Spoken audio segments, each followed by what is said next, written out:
कब होंगे कम इस दुनिया के गम, जाने कब होंगे कम इस दुनिया के गम। जीने वालों पे सदा बेजुर्म खता होते जा रहे हैं सितम, जाने कब हो।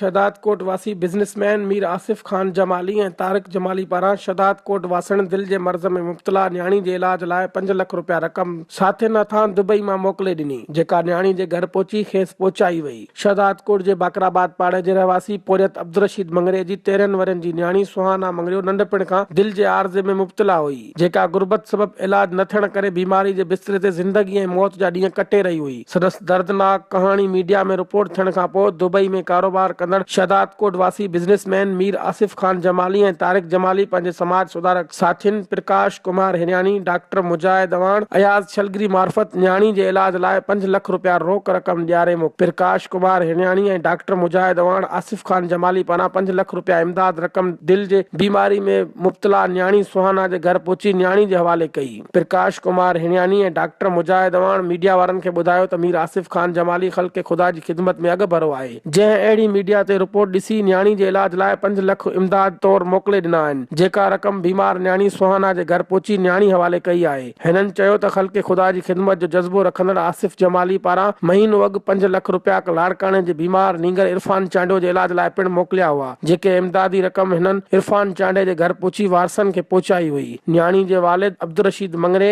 ॿियनि वस वारनि खां पिणु बीमार न्याणी जे इलाज लाइ मदद जी अपील कई आहे।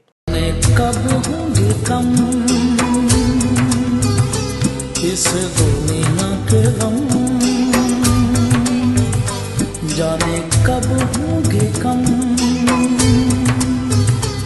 इस दुनिया के गम। जीने वालों पे सदा